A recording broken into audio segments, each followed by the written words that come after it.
Okay, well, we'll get this meeting going, and Becky's gonna start us with the announcements. Great, thank you. Just our standard hybrid announcements, our hybrid housekeeping items. So this meeting is being recorded and it'll be placed on the city's YouTube channel. As a reminder, please mute yourself during the meeting if you're not speaking. The chat the chat function is available. Unless you are participating during the meeting, please turn your video off. This allows everyone to be seen on the screen. You'll still be able to hear, but if you are participating, please turn your video on. The city does reserve the right to mute people and turn individual videos off to minimize distractions. And with those simple instructions, I'll turn the meeting back over to the chair. Okay, thank you very much, and thanks everyone for being here, especially with basketball going on otherwise. Luckily KU is not playing. I think our first thing was the agenda was going to be to introduce our new member, but is Michael on? There he is. There he is. Just about to introduce you. Don't get away from it. No, we started without you, but Michael Allman gets to move from the wall chair to actually to the table here. He's been appointed by the Lawrence Association of Neighborhoods to be their representative. And so, welcome, Michael. You've been to most of our meetings, so not much of an introduction needed, but thank you for joining. I think that's our only new member, right, Becky? That is correct, yes. That is correct. So, okay, we have the agenda here, and Elizabeth, you ready to take it away? As soon as I can unmute myself. Can everyone hear me okay? Hold on 1 second. It's a little Okay. soft here. It's not your fault. I think it's the TV.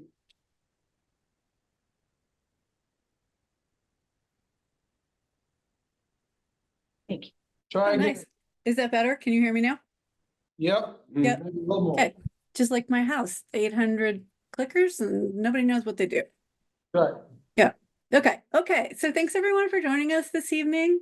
Michael, nice to see you at the table. Marcy, nice to see you, period. We've missed you for the last few months.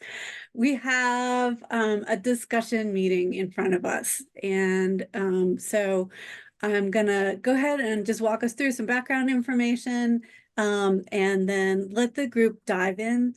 Gabby and I are looking for feedback about changes that we may want to make in terms of providing more equity in the process. So let me switch screens here.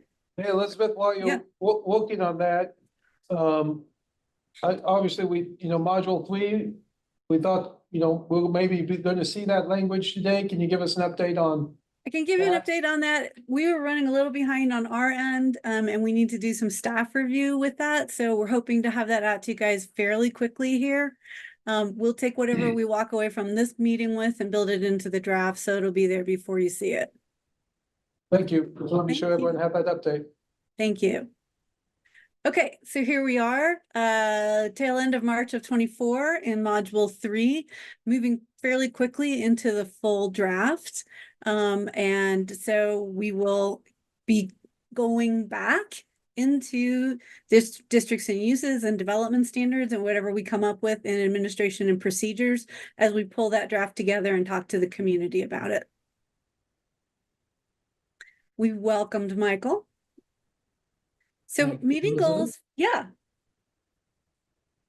Meeting He goals, just- what? Sorry. He just said thank you. You're good. Yeah. Maybe we could welcome him like 6 times before the meeting is over with. Okay. For Gabby and I, for the consultant team walking away, we'd like to know as a group if there are any outreach or inclusion concepts that the steering committee feels merit further review and discussion. And we'll take those out and have a conversation with the community about that. And separately, whether there's anything we want to test drive, and there are a couple things on the list that we'll get to, in terms of taking this code out for adoption. You don't every day get to take a full code out for adoption. And one of the things we'll talk about this afternoon is places where we don't necessarily want the outreach to be at the end of the application process, but we want it to be far earlier in the setting of the standards. And so our timing comes up just right for us to try that through the adoption process and see how the community responds.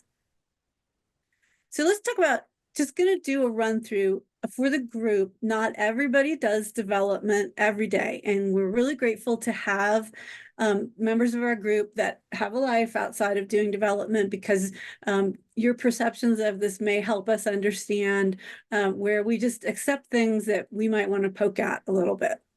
So our participants in the development process are the applicant and the development team.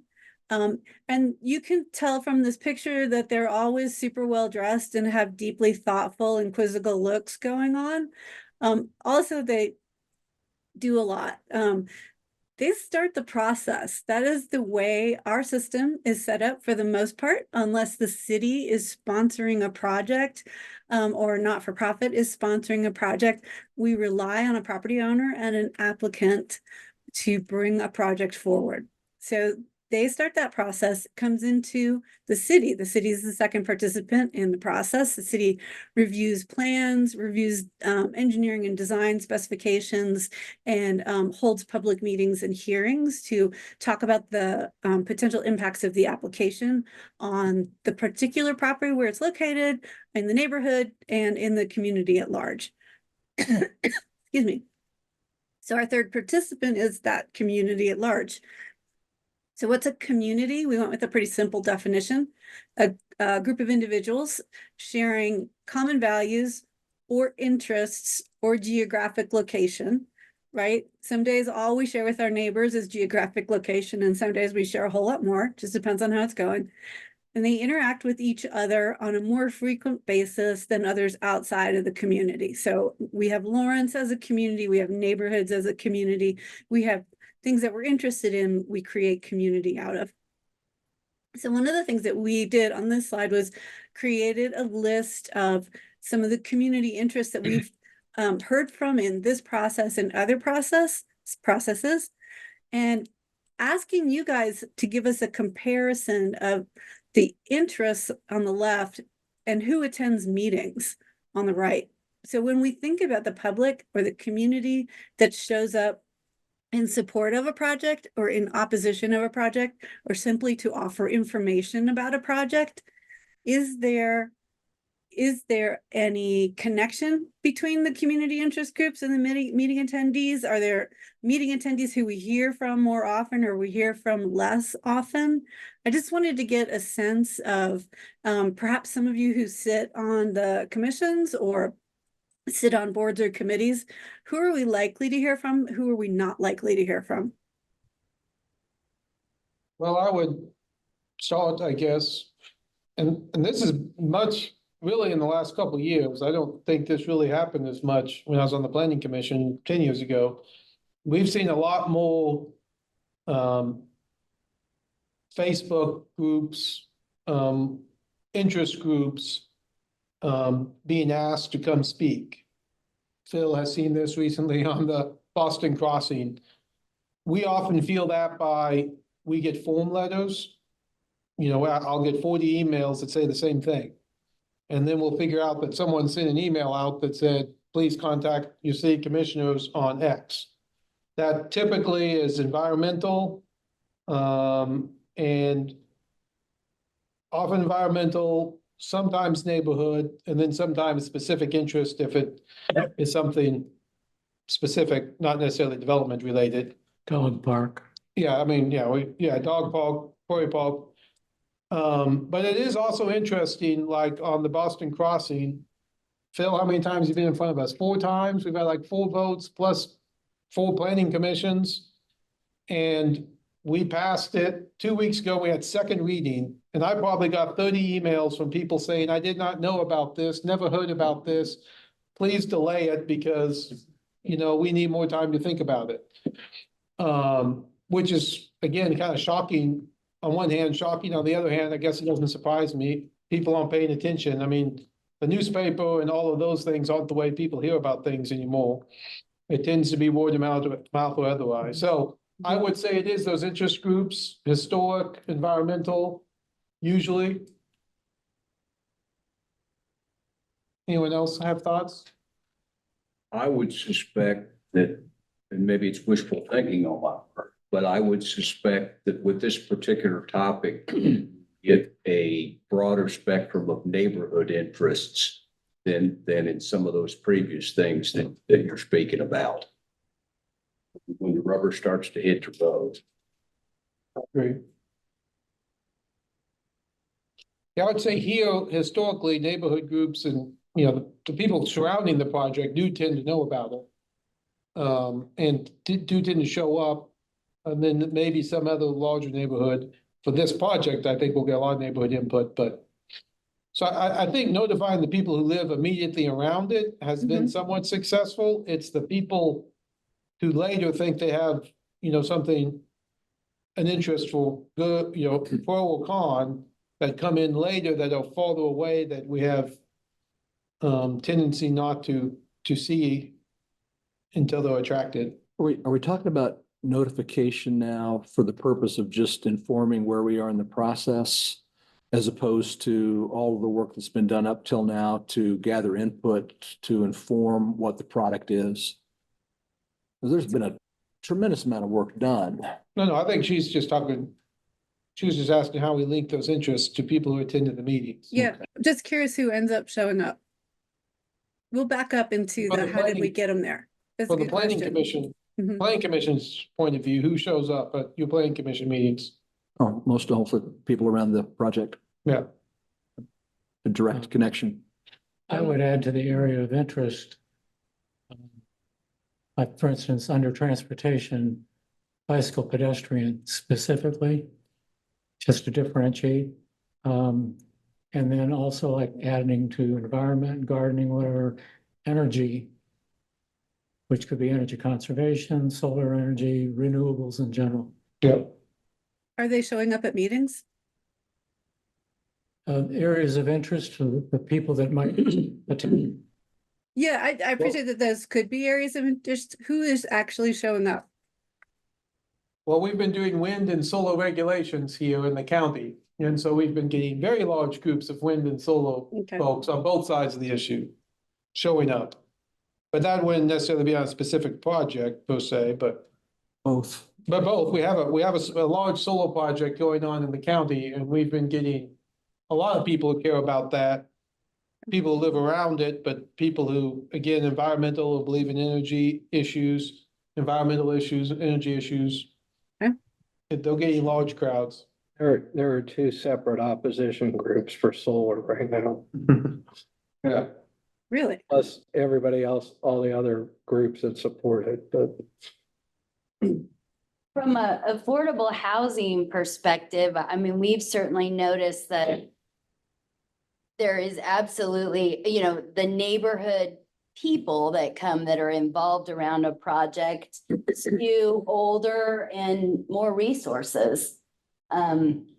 Which doesn't surprise anyone, but I feel like there is this issue of it. Oftentimes the people we're really talking about worked all day and have kids at home they're trying to feed. And so again, that evening time there's a privilege to coming to that time.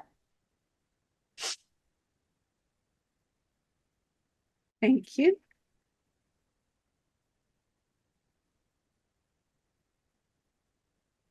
I'm sorry, they skew older and it's the privilege of their Or- availability and their time, not Yeah, young kids. more Okay. privileged, not the Okay. younger families. Again, we've noticed that just because when we're talking about affordable housing, the targeted population struggles to be heard. Thanks. My understanding is there's a group of folks that are thinking about the strong cities kind of model that are wanting to fund some studies that might inform some of this. John Gascon was my primary point of contact on that. He'd indicated a group of people growing around that. I haven't Yeah, seen we it myself, but- we got the donation and Okay, tenants to you're- homeowners okay. is going to be the client for Urban 3 so that we can really see some cool data from Lawrence of what density looks like and how infill supports sustainable infrastructure. The timing of that isn't consistent with this though, is it? I mean, No, I think they're trying to rush it or trying to give us some data so that as we're bringing this out, and I think hopefully as we get some pushback on density, that will be really, really helpful data. Okay.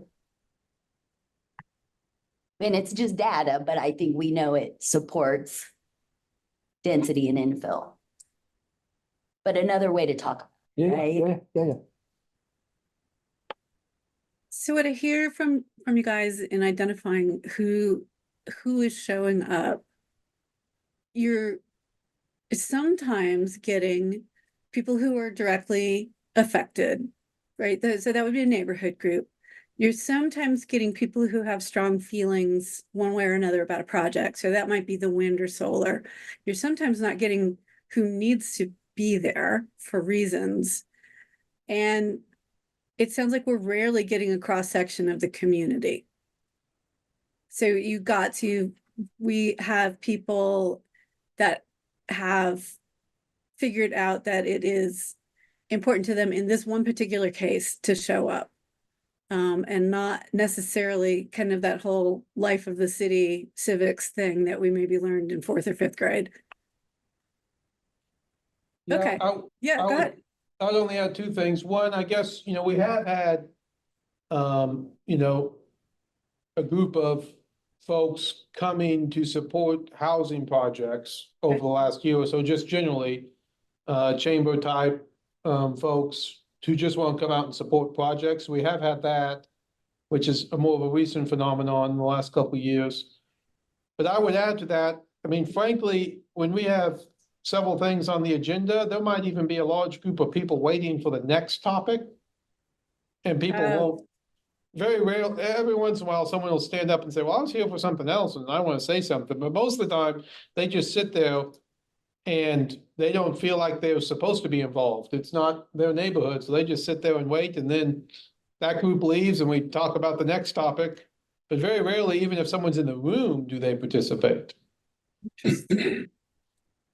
Might as well if you're there. But they don't. Yeah. Interesting. Okay. Scary for most people to get up and speak. Yeah, It's not always the most Yeah. welcoming environment. yeah. Okay. And unfortunately, the environment of that area is difficult. Yes. So hopefully when there's a larger room, one of these days, that would be less intimidating, I think. Well, and again, these meetings, I mean, people are looking at the watch going, my item hasn't started. Yeah. And the longer the one in front of me goes, so I just as well sit here quietly, let that one finish and start mine. I mean, when you have long meetings, it does not really cause people to want to jump in and lengthen it. That makes sense. I'm bad at that. I'll just keep talking, but most of the universe knows that they want the meeting to go fast. They'll keep their comments to themselves. Okay, we're going to come back to some of this. I'm going to move on to the process. So in the agenda packet, you got a more specific breakdown of the individual applications and how they go through the process. This slide is very general. So I'm sure for any particular type of application you can think of, there would be an exception to this, but we're trying to look at the process as a whole here. So the clock is time and the piggy bank is money. Super simple. All we're talking about is generalities here. So when an applicant, when a developer, property owner decides to become an applicant, they have an idea for what they want to develop. So they spend some time in the background putting it together, bring it in for initial staff review. Usually the first time an applicant walks through the door with their application information, it is not ready to go. There are pre-application meetings. There is some redesign. There is more work. There is a lot going on. The clock is ticking and the money is being spent before the application gets submitted.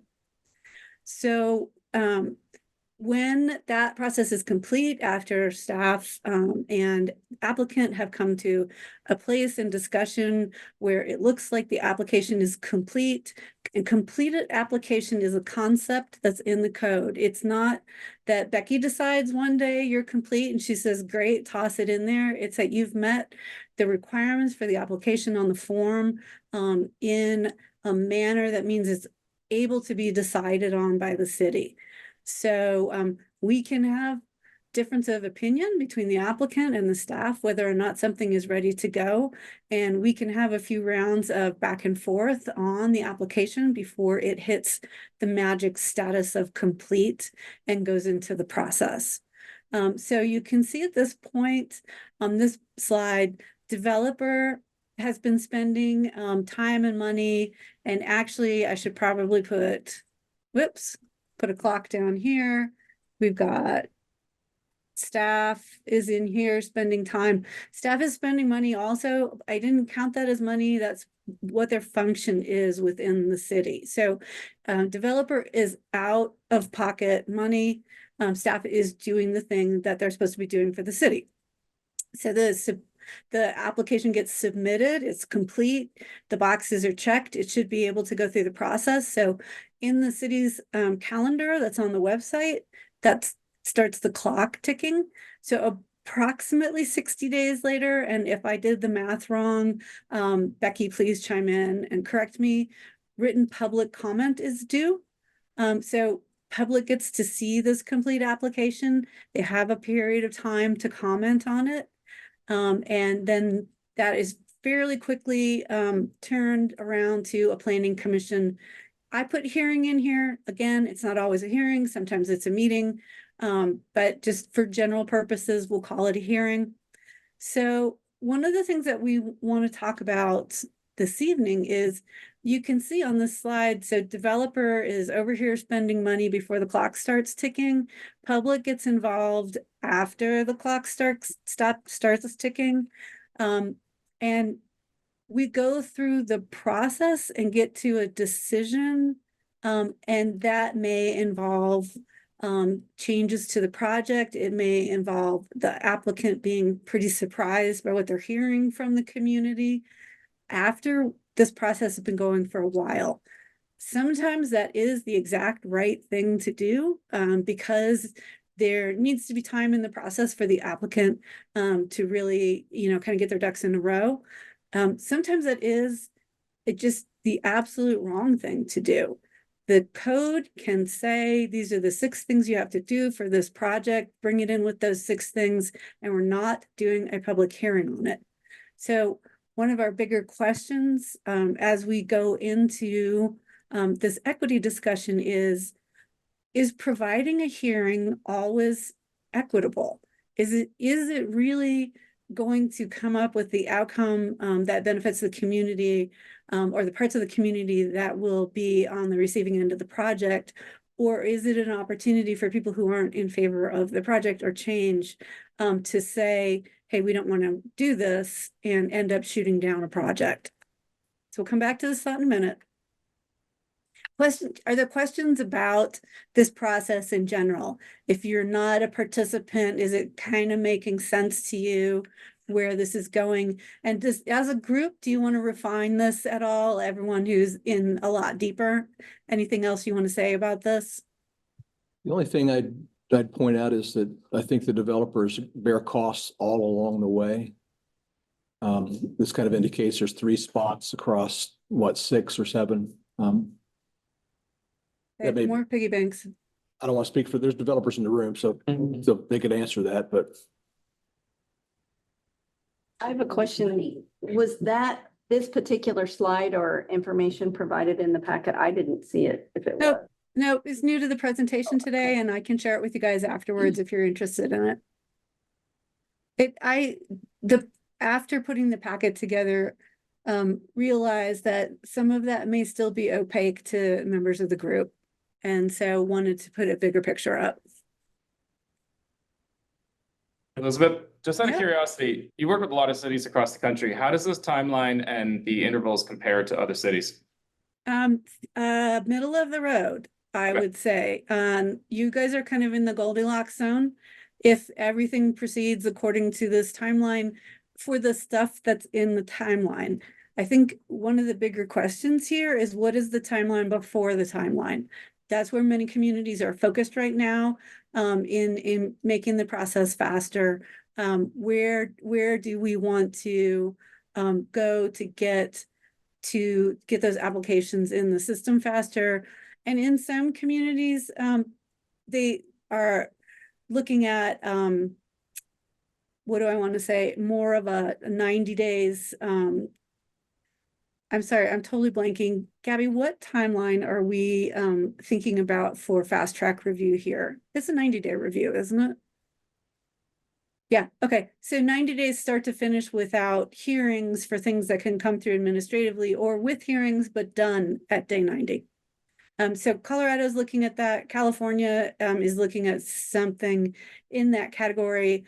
And I think Washington and Oregon are pushing in that way. And I have no idea what the Kansas legislature is up to, but I think someone on this call does.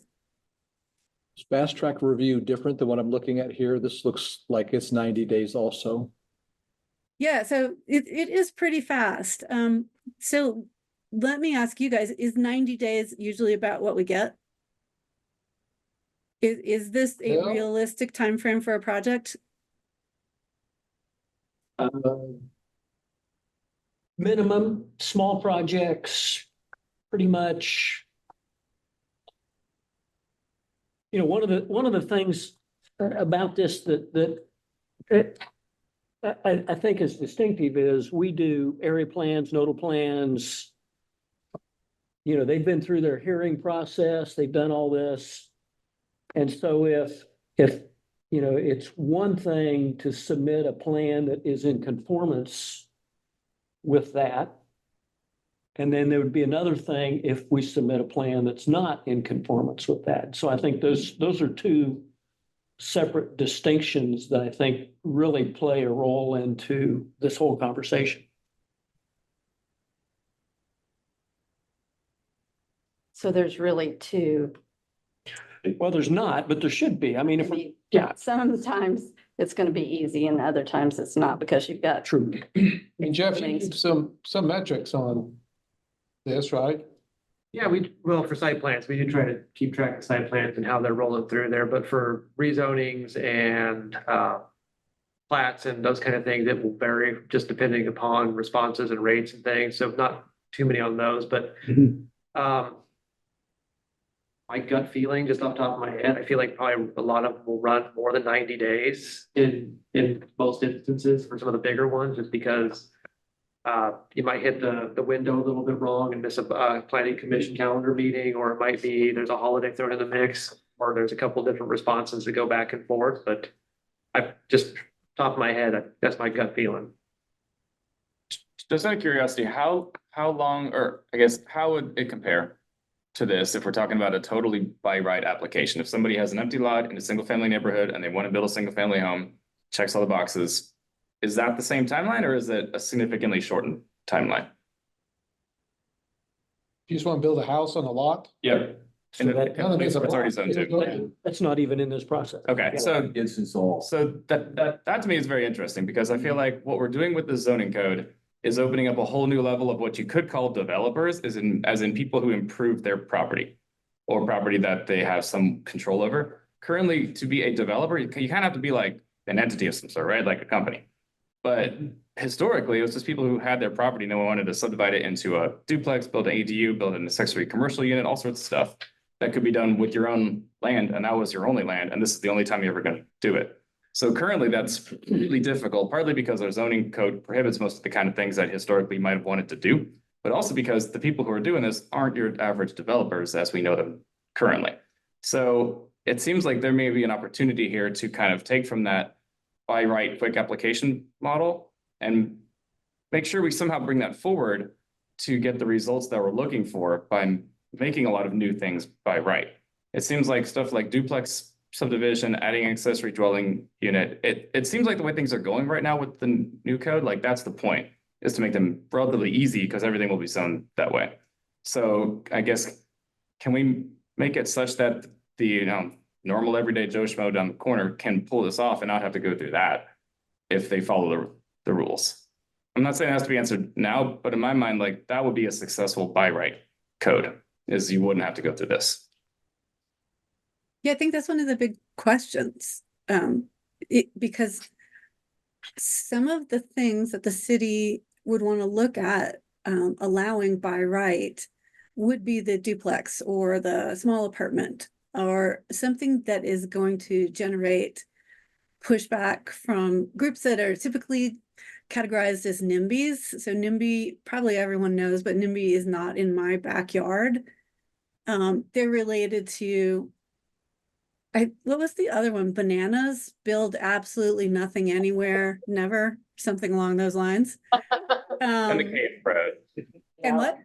Yeah, the cave crowd I've heard is citizens against virtually everything. Yeah, okay. So, and so this group of people has had a strong voice and are not always the villain in the story, right? So NIMBYism has grown somewhat out of the environmental movement. I think that there are connections there, and not in a bad way, because the environmental movement learned how to block and stop potentially negative projects over time.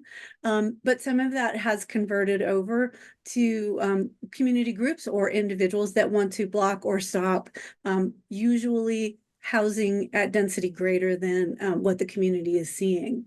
And so, it's possible for, reasonable people to see it differently, but it is a huge roadblock to getting more housing in a community. And so one of our questions is, do we move more things to by right approval, as Nick was pointing out? And if that's the case, where do we want community involvement? It's probably now in creating this code, and it's not later at a public hearing. Bill, I know this is your question. I mean, One minute. one of many, but again, rephrasing what you've said, Elizabeth, and what Nick said, I mean, the way I see the code as it exists, like at the moment, as we think it's going to exist, I have a house, I want to make it into a duplex, it's by right. I can hire someone to pull a building permit, double the size of my house, no parking, no review, except site plan, I mean, not even site plan, really, just building permit. And right, that would be a true by right deal. And that'd be true if I did my own house, or if I bought my neighbor's house and wanted to turn it into a duplex. Is that? Yes, And can that- I introduce a thought there, Brad? Yeah, Just put a fork in this one, because we'll come back to it. In some communities, they are doing that, but with some modified site plan and with written notice to the neighbors, so they can comment, but they're notified that their comments will be taken into consideration, but that your approval only has to comply with the code. So it could be that someone says, hey, Brad's gonna put this outhouse right next to my kid's playhouse and I don't love it so much. Could we move it elsewhere? And you might say, yeah, okay, I can do that. But it's a, classic historic outhouse and I'm still gonna keep it. So just a thought for later. I could offer some thoughts, and keep in mind that I'm representing the Lawrence Association of Neighborhoods. I know some meetings back, there was some discussion about should we have a provision for a developer early on in the process to meet with the appropriate neighborhood and have discussions with the neighborhood. I don't know where that went at the time, if that's been incorporated or not. But what I was thinking is that if the public input is at day 60, what happens oftentimes is the people like Brad mentioned who say, I hadn't heard about this. That comes up a lot. I had not heard about this. Maybe we could avoid that by getting the neighborhoods involved earlier so they're more informed, which it's a two-sided sword. Maybe it could get them up in arms, but I think generally it might placate them, get them feeling like they're involved in the process and maybe even understand things better. And maybe negotiate a few points and not have to be at loggerheads. What I'm thinking specifically is that maybe it could be a developer meeting with a neighborhood, but maybe even better, staff meets with the neighborhood, just like staff meets with the developer. So staff is keeping the process going from that upper level, some model like that, might get the process smoothed out and avoid a lot of confrontation later in the game. I think the difficulty with that, and Michael, you probably attend as many meetings as anybody in town. Most of our public meetings don't have great turnout. And my little bit of concern there is we're adding an additional thing to the front end of a development without consideration of, is it actually going to be effective, or is it just another cost or, checkbox for the developer? If people would show up and participate, I think that would be a great opportunity. I perhaps am pessimistic that would actually But happen. if we're talking about scale here, and if we're talking about infill, that's a different audience than the large scale stuff that Phil is dealing with. Okay, when you're talking about duplex conversion, infill densification on a neighborhood scale, okay, with hardly any outreach at all. And I can, I'm also involved in land as well as my neighborhood. I think you will find a receptive audience. And if you don't acknowledge them at the beginning, as Michael implied there, the back end of that is going to be nasty. And it's going to continue to be nasty. Sure. I don't disagree that if people will show up and it's a productive conversation, then I think it's Right. worth doing. Right, I just have a lot of concern because I've gone to a lot of meetings of 3 or 4 people right. that, then you Sure. still have 15 people show up on the back end and say, I hadn't heard about this. So I don't know that it fixes that problem. I don't know that it does either. Yeah. But I do know that at scale. And I could point out that it varies neighborhood to neighborhood. Yes. My neighborhood tries to stay ahead of the game, follow agendas, go to the city's website for the development page and see what's coming down the pike. Other neighborhoods do not.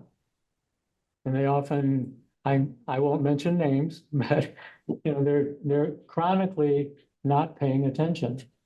So it would vary. Yes. To throw in my example of permitted by right would be on a bigger scale that I've kind of wondered about all the way through this process is if we rezone a piece of ground to one of our multifamily zoning categories, and it doesn't have to be very big. But there are so many things that are allowed in that zoning category, and the zoning is done. And then we come in and we get some housing out of it, and we get some retail out of it. Does each one of those, after the zoning is done, is that a simple site plan that is administratively approved through that process, as long as we meet the dimensional requirements of the code? And then, so the only thing then that would go before a planning commission and a city commission is the zoning request. Just to clarify that, you're talking, again, as I picture the code, there's this old strip mall that's sitting there, that's now a mixed use category. We've rezoned it to a mixed use category. You want to come in and make that an upgraded retail with residential above. I'm gonna put a fourplex at one end of it, Yeah, put a fourplex at the end. and then retail, and then maybe an office building in there. Yeah. And is that all site plan approved? And I don't think there's so. existing neighborhoods all the way around it. We do the neighborhood meeting, but that's at the zoning category. Because we're just zoning it, what's our zoning, M1 or whatever, M2, M3, whatever those are. So we're zoned that, so now we have the ability All right. by right to go in and do all that kind of stuff. And so our conversation about the process, and of course, we all know that everybody wants all the details up front. The minute and most of the time you don't know those. And the beauty of the mixed use category is we don't have to know all that stuff up front.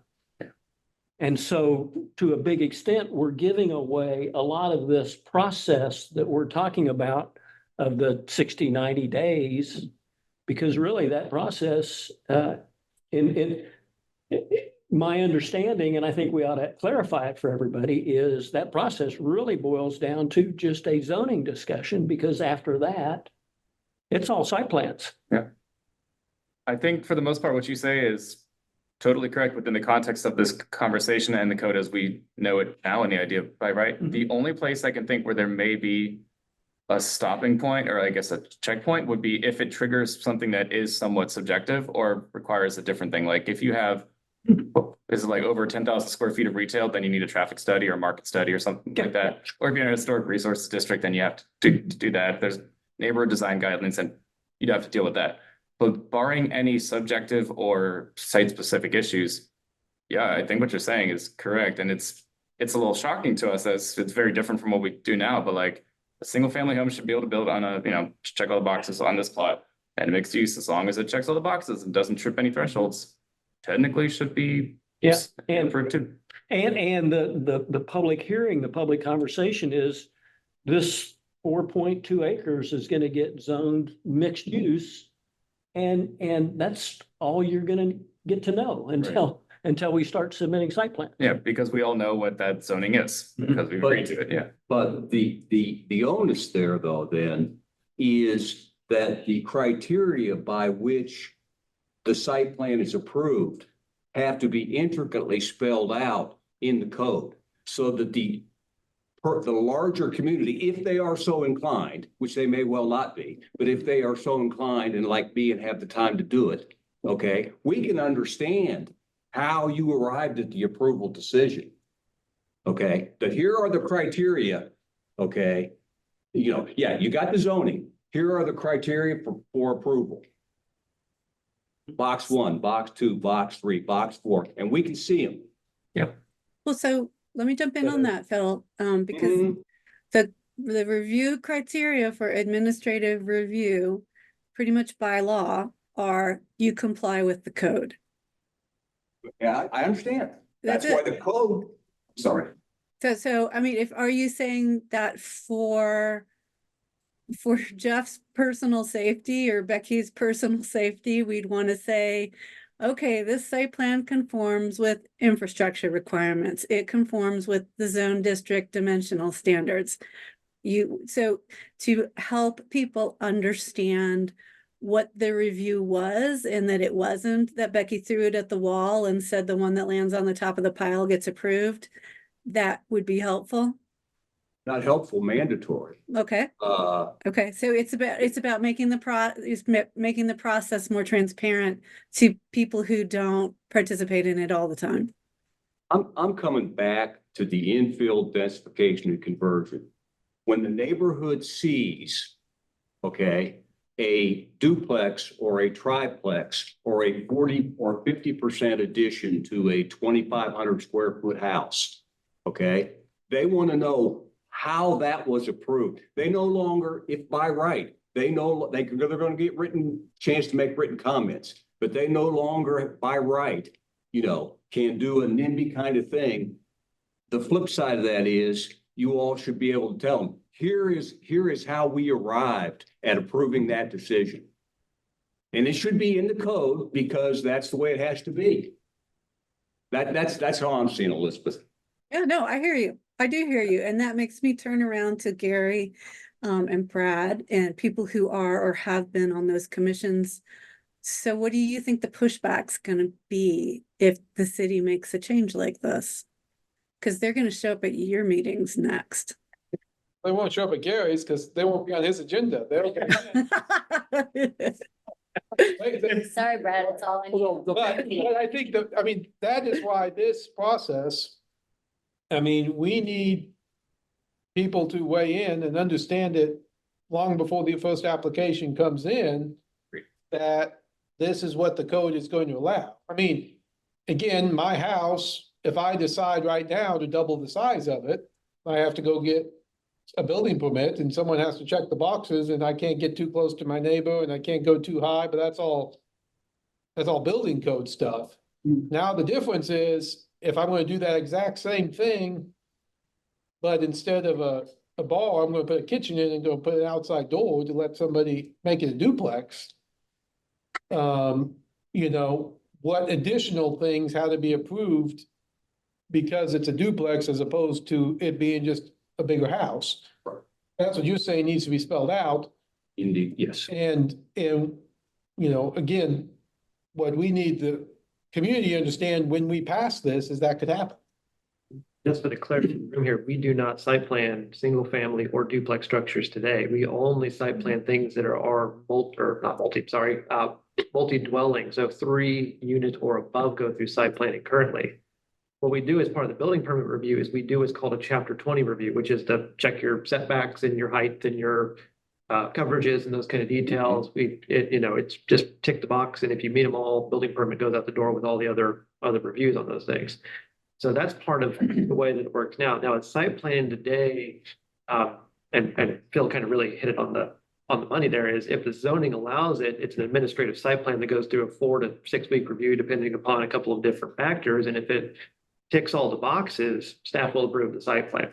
And so it really goes through a little bit of an iteration of what we're kind of describing, is if it's permitted by zoning and there's not a special use permit required, we do an administrative review and it's a staff review. So just in case that helps everybody with the current code, not the new code. Because this is the streamlining part of this whole exercise we're doing this for, is that's why we're doing this. I will say that I think this represents maybe an interesting challenge that we from time to time today receive a zoning request, rezoning request without plat, without knowing exactly what is the context for rezoning. Notable example was not long ago, the Whataburger. Rezone came in, there was a suggestion of what might be there. The request for rezone was to allow drive-through, which brought up questions about could the parking lot, blah, blah, blah. There were things there that had we known what the end product was going to be, might have informed a consideration on impact to a neighborhood.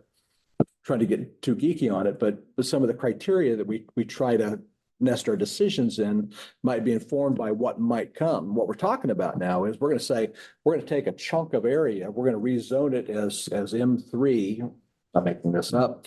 And the next thing any of us, including the neighborhoods, are going to know is coming soon sign is going to show up in that with what that project is. Correct. Is that correct? Yep. So there is, I think there's going to be some adjustment back on the planning side. The neighbors, those that are around it may just have a general concern about what's coming, but in the absence of any of that, it'll just be it's going to be different than what it is today, not knowing what that might be. So let me bring us back to where we are in this conversation. This is super helpful. In terms of equity within the Lawrence community, who benefits from us making this change? Do we see benefits from making this change in terms of moving away from the formal public hearing? Can we get to more density this way? Can we get to more mixed use development this way? And is this to the general benefit of a variety of groups in the community? I think given our affordable housing goals, and the density and different types of housing within different zones or the same zones, but being able to have a mixture, that seems to be much more doable and at a more affordable cost, because we are reducing this process. And I would say a couple levels, again, using Phil's example of putting a fullplex at the end of a retail spot. The chances of someone, I've yet to see someone come in, ask for rezoning to multi-use so they can build a fullplex next to in an empty parking lot. One, because we have parking requirements, and two, we have a rezoning to go through and all that. I mean, I don't know, it would seem like it'd be more likely if it was by right and they knew they could do all the parking lots, do that, I can think, with a lot easier. And I think we'll see a lot of that. Again, back to, I can into a duplex without rezoning. It would seem more people who would do that have to go through the rezoning. I think it would be an aid to bring through. I can think of full of things that have come through where zoning without the context to go there, the opposition might not have, but that specific context was there, then allowable. Not that though. Right. Yeah. So yes, I think it absolutely would, but it would be a little more opaque to some of the people that are around there. Processes today. I Seems want to get back here, but your second point, engagement options, establish objective criteria, LDC, and then it goes on and on, to applications, blah, blah, blah, blah, blah. I mean, it seems to me like, again, I'm very narrowly focused, but it seems to me like the primary function that we have to make sure we fulfill is that we establish clear and objective review criteria in the land development code. If we're going to do all this stuff by right, then let's make sure that the criteria upon which these decisions are being made are well developed and well documented. And again, I'm coming from a very limited perspective, but I'll continue to look at it from that perspective. So I think, Phil, I think you're absolutely right. I think a lot of these changes are gonna come as a shock. yes, they are. People are gonna feel like, their power is taken away, their ability to have input is taken away. And in some cases, that's gonna be the occurrence, when we do more things by right. So maybe in everybody's best interest, somehow, like, I'm not sure if I understand everything you're saying, but a lot of this should be spelled out clearly in some form within the code, or some kind of explanation so people know what's coming in the long run and in any given application. So that So- there and can be that'll be- education on that, Mhm. the education for the neighborhood, Yeah. and everybody needs to Yeah. understand, here's the guidelines, here's the rules. And as long as it fits in the rules, that's by right. That's all helpful. And I just say big picture to your question, Elizabeth. I mean, we passed Plan 2040 that said we want more infill development and less.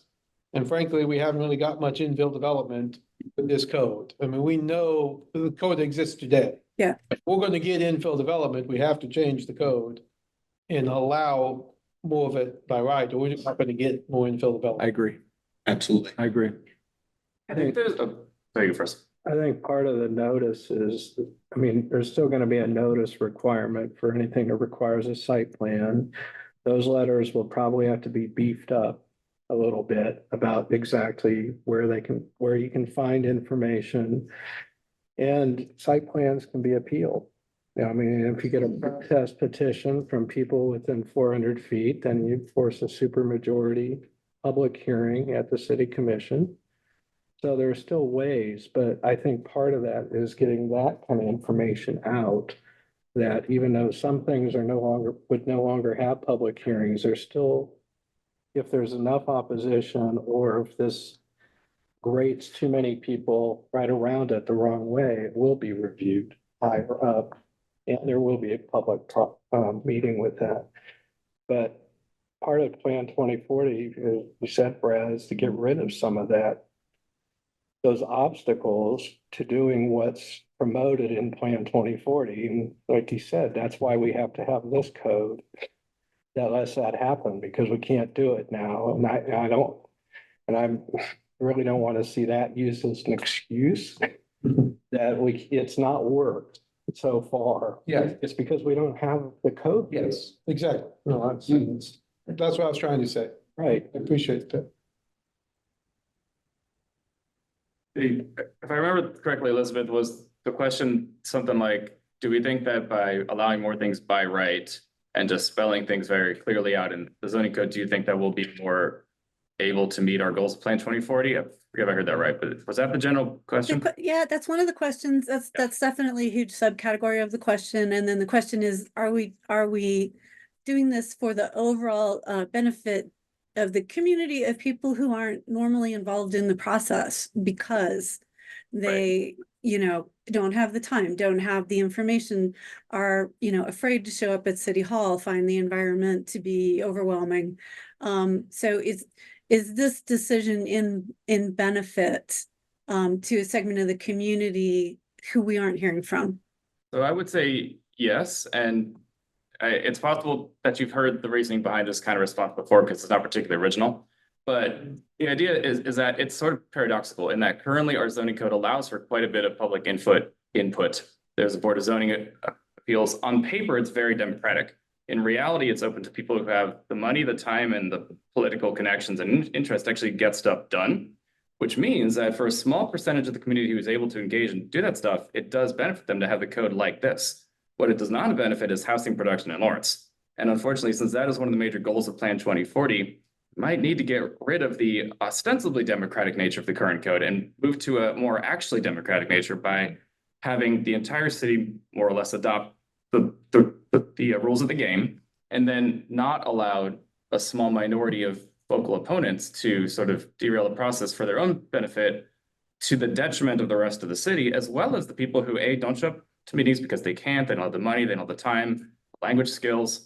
It's not like with a great code with more democratic options, they're going to show up either. I mean, life gets in the way, right?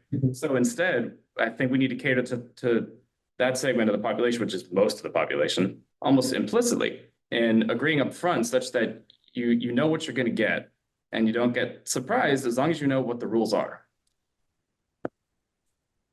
Yeah, I think you summarized a lot of what we're seeing, kind of the shift in zoning these days. The slide I flipped through to while you were talking has a clip from the Zoning and Equity Policy Guide from the American Planning Association. And I realized as you were talking, Nick, that I didn't add the paragraph that says only have public meetings if you really have to do discretionary business for the community. Right, so that's a rezoning, that is discretionary, or quasi judicial, but it is something that could have larger impact. But moving away from as many public hearings can enhance how the outcomes are in terms of equity to the community. So I think I appreciate the way that you kind of describe that one to everybody. Does it make sense in the room? I don't hear any big pushback. So maybe we want to say that, yeah, we have some agreement on by right, and you guys can hold your thoughts until you see module 3 and then see the whole thing together, right? Because that's where Phil is. Like, what am I going to see when I see this has been approved by staff? What happened here? Let's move on, because we're right at the top of the hour.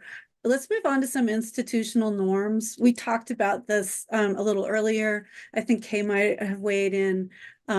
So we tend to have evening meetings in English at City Hall. And that is the way most of America works right now.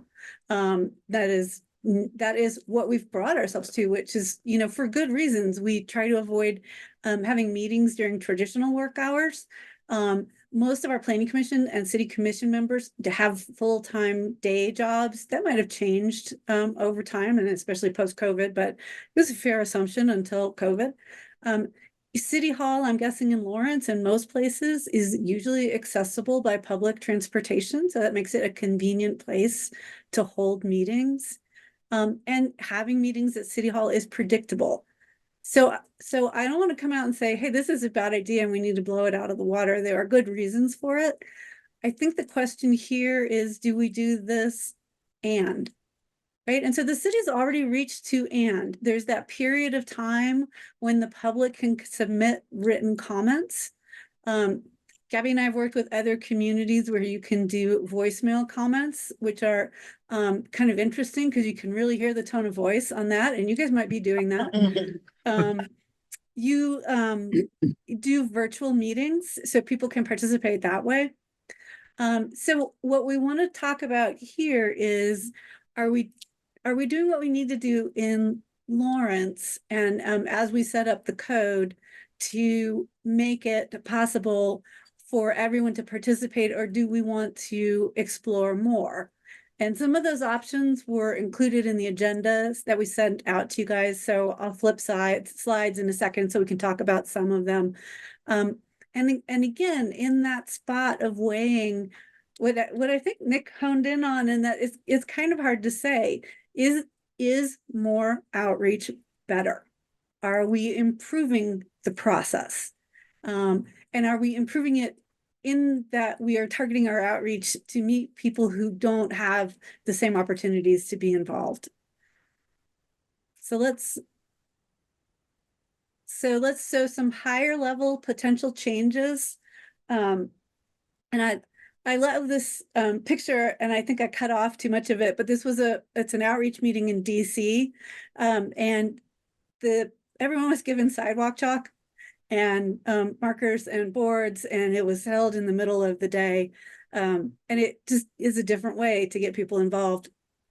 But I'm going to come back to the questions. And one of these we already started focusing on, should late in the process community input be the default? Should we move community input to an earlier stage in the process, knowing that the applicant may not be done designing? And I don't think we should make them have a complete design because they're looking for input and conversation. And, or, do we work with the community and say, hey, your input is now. It's when we design the regulations. Once we've all signed off on these regulations, we should have development going through that by right process, which means we're not going to have a lot of public hearings after we adopt this. So please comment or complain now. Now's a good time. So that's the thinking behind form-based codes. And I know Lawrence's smart code didn't go exactly the way that maybe everyone then thought it was going to go. But the idea is, hey, we put what we needed into the code, talk about it now. And then we can speed up this review and adoption process. Another thing that we're seeing communities do, and I will just put a caveat on this one, it's mostly larger cities at this point. This is a New York City, Washington, DC, I think maybe Lexington, Kentucky.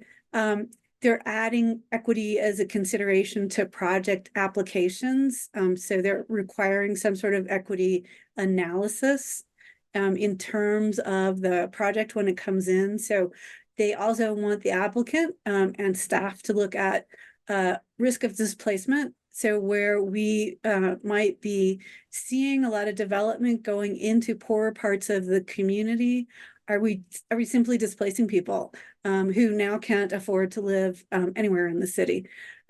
What are we doing in terms of economic security? How are housing market pressures impacting the projects that are coming in front of the city? And what are the potential health outcomes, within the community? And then finally, one of the other things that we're seeing is communities, not applicants, but communities doing equity mapping.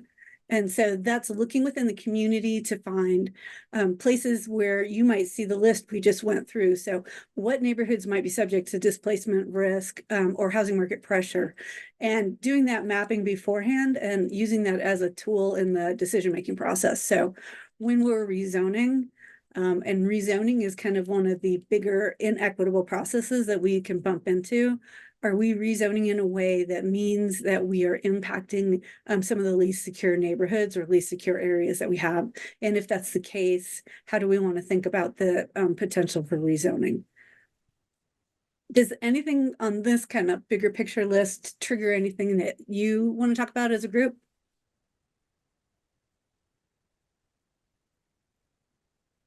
I'd be curious to hear from people who were there when it happened, why I guess the third bullet down here, move community input to the early stage and don't require it again later. Like you're saying, Elizabeth, that's basically what the SMART code, the form-based code was going to be. And it sounded like there was a lot of not enthusiasm against actually doing that. And perhaps maybe that's why it happened, but I wasn't here when that all went down. So be curious from those who were here, what were the issues? Do you think we're going to run into the same thing again? Or is Lawrence moved on? Kind of like how we've maybe moved on from the ADU sticking point. I think there was a lot of excitement about us when it passed, but I look to Phil as someone that just, the way it ended up, developers just didn't use it. It's adopted very quickly. Yeah. And it was all about smart Yeah. growth at the time. And Bauer Farms was supposed to be the big example of what it was going to be. And then, I don't know, maybe it was just timing of economics, but it didn't happen. Okay. So Bauer Farms was this perpetual. It also required, as opposed to by right, it also required you to rezone to that district. Right. So if you're going to have to rezone to that district anyway, people said, well, I'm used to using this district, I might as well just rezone to what I'm used to. Yeah, so I guess my question is, why didn't it replace the real zoning code, and why did it become parallel code that was incredibly easy to ignore? Or just not go to? I mean, because if you wanted to make it work, you would have adopted it as zoning code, right? And by you, I mean whoever was on city commission at the time. So. Yeah, I think from my standpoint, the problem with it was that it was one-sided. I mean, it wasn't driven or participated in by the development community at all. Interesting. I mean, city came up with a new code. Mike Trainer attempted to implement it at one location. Nobody else in the development community had any interest at all in pursuing it, trying to do it. And so, why should they? There were no real public meetings about it. They just lifted it whole cloth from somewhere else. And it was voted into place here. And 2008 hit. Yeah. It's got in the way of a lot of things. So nobody even used it. Yeah, it's been used once. Of course, it was intended to be a supplemental code, so it wasn't approached like we were trying to write a new code. Okay. It was always approached just as a supplemental code that we would do. I sat on a lot of the meetings for the smart code, and I was excited to use it, but I also had ground bought out 5-7 years that it was already traditionally zoned. I'm like, I don't really need it right now. Yeah. And then it kind of just, nobody used it, nobody got to be really experts at it, so it kind of just died too for me. As to these comments, Elizabeth, Phil and I were having this discussion at one point, which is, right now you have, we'll just use an example, a small house in East Lawrence that someone owns. Pretty much now, the only thing that's going to happen is under this code is someone buys that house and either they buy it and just live there, or if someone's gonna sell, they're gonna buy it and put up a $400,000, $500,000, $600,000 house where it was. Yeah. That's your two options. Yep. So between those two options, under this new code, you could buy that and build a $600,000 duplex. So you have two $300,000 or $500,000 duplex, so you have two $250,000. If those are owner occupied, I think everyone says, yay, that's great, now we've gotten, somewhat affordable housing, a little bit better. Or if triplex with $125,000 ownership, that's good. I think some people are concerned you'll become a triplex, that is a rental property. And some people think that's not as good as home ownership. Versus the other problem, back to this displacement risk, well, now that was $100,000 house. And even with a triplex, the best you got's $125,000. Now you've completely taken the $100,000 house out of the market. I think that's the displacement risk. And so I guess I wonder how other cities look at that. Is density good if you get, you lose the $100,000 house, that's a displacement risk, but you pick up a triplex at 150 each or something. How do they call that a displacement risk, or how do they look at that? Yeah, so I only know contours of the answer to that question, and it could be that we want to dig deeper because I can see this coming up in the by right conversation, and I'm glad you flagged it. So we've seen this go a few ways. There are some places, primarily more in California, but some other communities that do put some almost neighborhood conservation zoning on those parts of the city that have the naturally affordable naturally occurring affordable housing. So either the city takes the right of first refusal on the sale, or there is some attempt to conserve the neighborhood and take those out of the target zone for redevelopment, leaving everybody else kind of as fair game. So it would require a planning process to do that. You would want to understand where those neighborhoods are that should be protected with that housing. We have seen, like here in Denver, we've seen the real downside of that, particularly in the last 6 or 8 years, because the multifamily developers with the commercial development funding have come in and just wiped out whole neighborhoods and replaced them with apartment buildings, and which might be great for housing people, but has also taken away neighborhoods. Those are the ones I can think of off the top of my head, and happily Gabby and I work with Don Elliott, who's a housing expert. So I'm going to hunt him down and ask for more information and share it back out with the group about options for where we might want to go with that, because that could be something that goes into the code.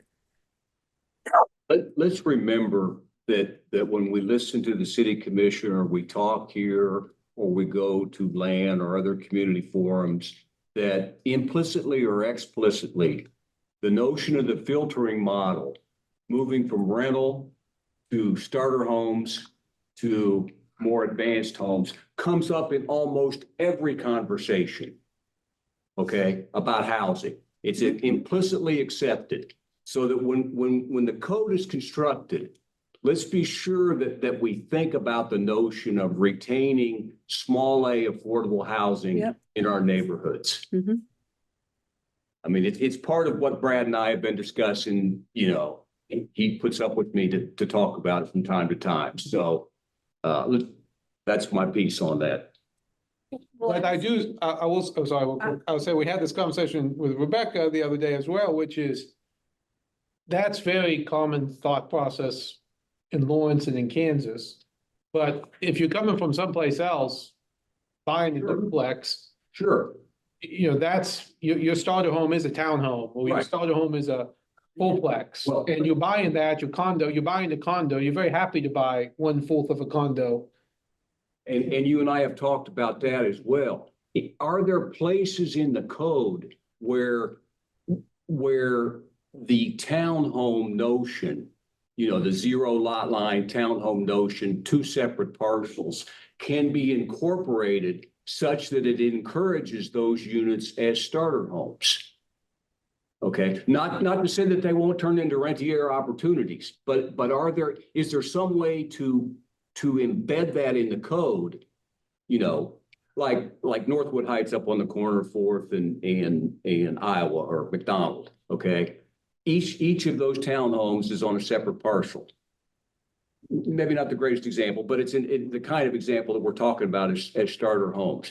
Can you, Elizabeth, can you put that kind of stuff in the code, or is that too stupid? No, it's not. It's not.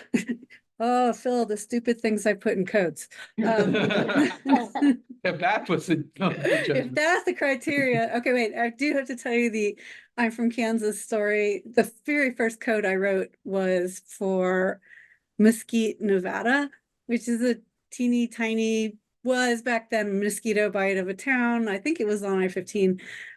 It's a cute place. But I gave them tornado shelters because everybody needs tornado shelters, right? No, they don't, as a matter of fact. But, okay, so I hear what you're saying, Phil. What I think in my head is that in the part of the code where we added all of the like 8 different ways you could add extra housing to your lot or could do extra housing on the lot, I don't think it clarifies, and it's muddy on purpose at the moment, whether or not each has to be on its own lot or it has to be multiple units on one lot. And so what I think we want to do is go back and clarify you can do it either way.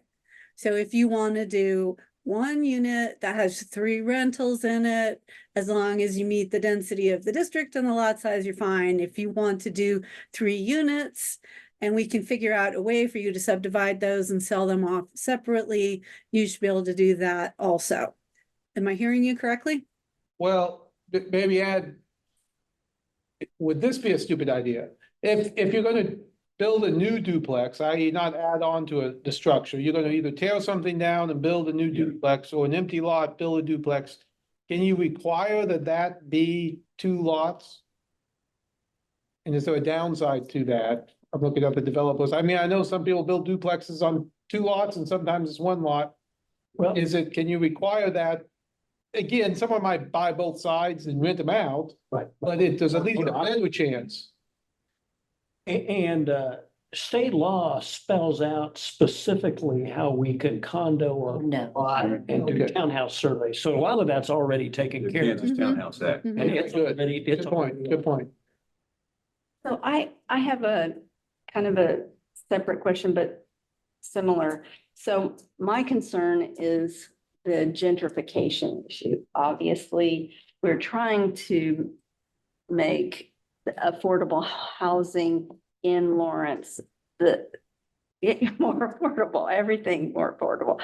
And, you know, Lawrence is a well sought out place to live. So, you know, we don't want a $600,000 home sandwiched in, you know, somebody comes in and levels up, buys a piece of property, levels it, sticks a $600,000 home in a $200,000, $300,000 area, because that is definitely changing the makeup of that neighborhood. Then it starts to snowball where people just start knocking down houses.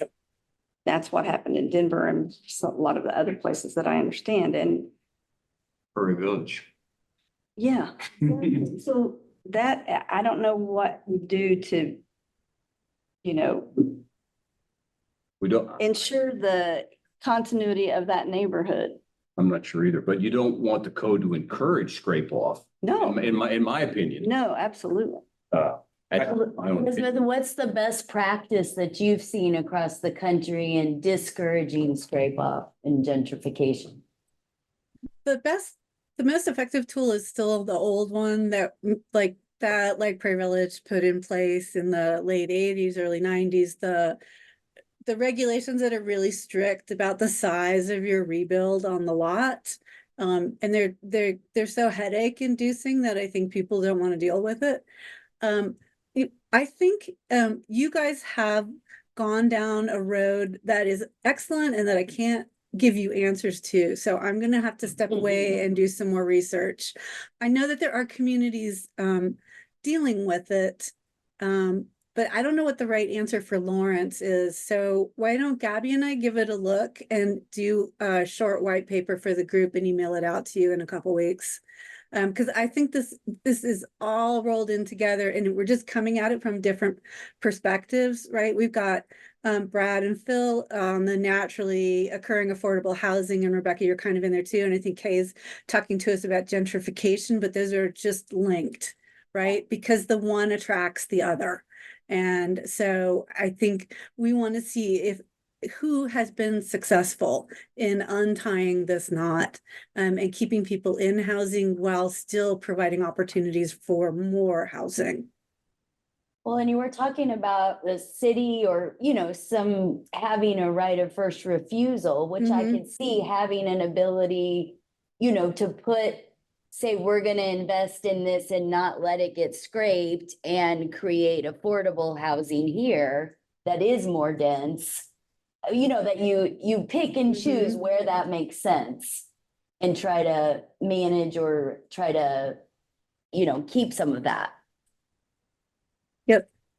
The other thing we haven't really talked about, apart from the fact that I can't spell refusal, and does everybody know what right of first refusal is? So if a house is about to go up for sale, it first gets offered to the city or some other organization before it goes on the public market. So I know there are lawyers in the room who can probably explain that way better than me, but that's the gist of it. On the, you know, the options of doing some of the development by right, and your second bullet point there to inform the community ahead of time that if we adopt this code, these are the implications and what they can expect, and inform them early so that there are no surprises. What I think of is that in the big picture, when I started looking at some of this stuff years ago, and I started thinking about zoning and what that means, I realized that very few, if any, of my neighbors understood that, you know, when I asked them, well, do you know what the zone is across the street? And the eyes glaze over. They had no idea. They can see houses and they don't know it's commercially zoned, and it means nothing to them. So when I think of the overall code itself and what we're asking people to understand what the down the road implications are and what they might deal with 5 years from now when a development comes along, they have no clue. That's a big ask for most people to wrap their mind around. So earlier on in the process, we can get that conversation going. And that's why I brought up earlier tonight that maybe earlier in a given development process that people get involved, be brought involved earlier so that they have a clear understanding of what to expect. I think that, so first I'm gonna make a bad joke, Michael. You've said early so many times, I think we're in last year. But I think that what you're saying about people not understanding rings so very true. And so what we might want to try to sort out is how much do we work on educating them generally, to the extent that they're interested. Let me ask Jeff and Becky, does Lawrence do citizen planner academies at all?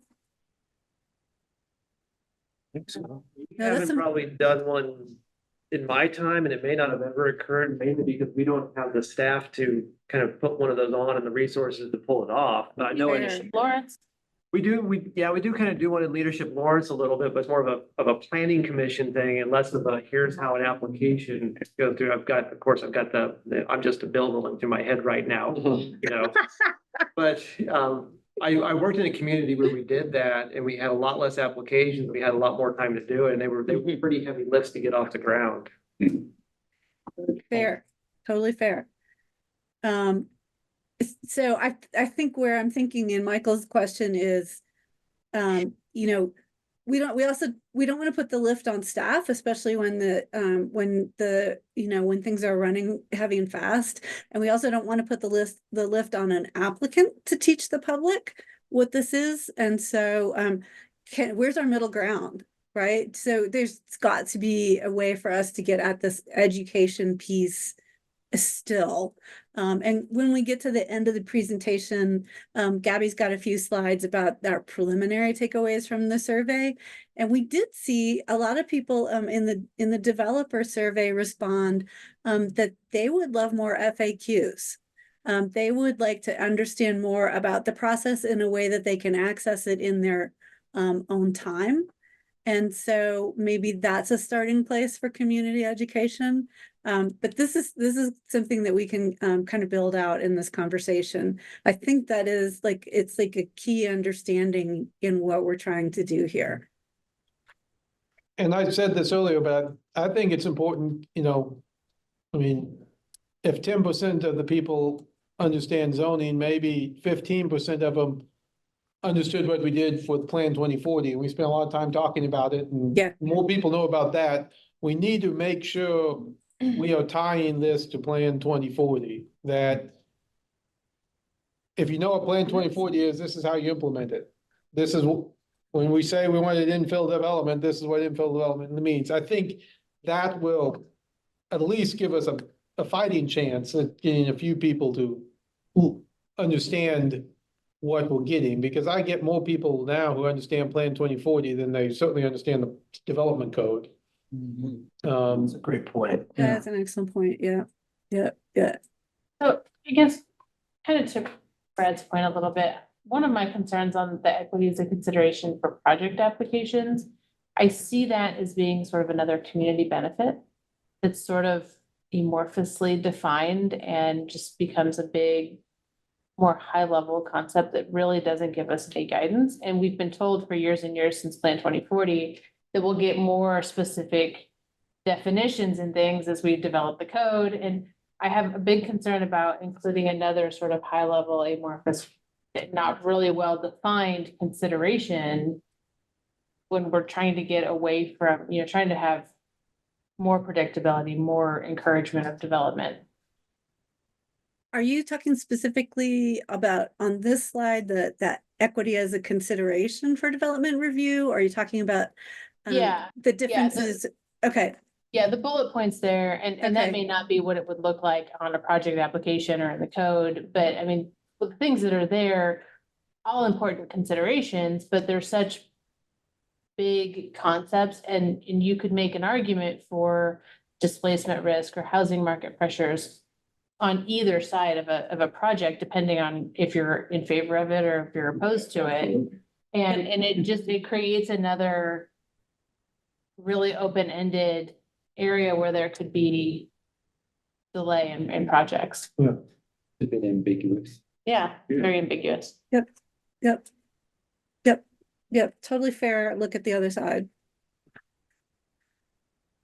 So I wish I had brought like just a lovely black and white question for today, just so we could all feel good. But I appreciate everyone's willingness to wrestle with a hard topic.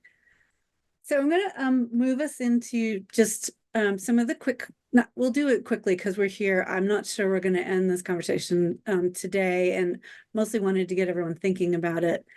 So in the packet, in the agenda packet, you received this summary of what decisions go to what review body and what notice do they get in general, and whether or not a neighborhood meeting is required. And so this is just intended to kind of ground everybody in the current process, so you can see the different application types that the city processes and the way that they get processed. And we wanted to go through and just get, we could do this evening, just thumbs up, thumbs down, or wow, that's complicated. We'd have to think about it. But to see if there's anything that as we move forward in finishing up the draft and going out to the public, is there anything that we want to explore further to see when we, get people to show up for meetings or to do surveys for us, what captures their interest? And so I've got both lists in here. So this list is kind of the higher level general options list. And then the next list is kind of the more specific application specific list. And I think just because we're at 4:30 and because we've had a great conversation, let's kind of roll through these. And then we can switch to Gabby talking about some of our survey responses, see if there's any other discussion and wrap for this evening. Knowing that you guys have put some significant brain power into this long before the tip off. Don't want to make anyone late for that. So let's kind of go through and just, I don't know, maybe we can try a voice vote. And if there's something that someone wants to talk about a little bit more, then we can stop and talk about it. But let's go yes for it's a good idea, no for it's not a good idea. And that's way more complicated than the sentence that you've got on the screen, which I think the first one probably is. So, one of the things that we're seeing communities do in terms of equity is ensuring diverse representation on the planning commission. And I think Lawrence's commissions and boards and bodies are fairly diverse. Is this something that we would want to report out on to the community at large? Do we think this happens in separate discussions, or are we happy with where the city is right now? So let's go with, yeah, this is worth talking about, or no, we're okay right now. We have our hands full with other stuff. So yeses? I would note that I've other communities who have districts, and I've talked to some of them, you know, and you know, the idea that the county is going to 5 districts and those 5 planning commissioners, should there be one planning commissioner from each district? And you know, in the city, is there an idea that you should have one from every district? Some places, lots of cities, Wichita included, uses people from the districts as opposed to all at large. I'm not sure that's necessarily diverse in the way you're asking the question, but and I'm not sure I'm in favor of it. I'm just saying that is something other people use once you have districts. It would give the planning commissioners kind of a constituency at that point, right? Would they be looking Change out things. for their district? And speaking from the Wichita experience, there's a district advisory board that also usually leads into almost always those decisions that are going on the planning commission or the city commissioner, city council.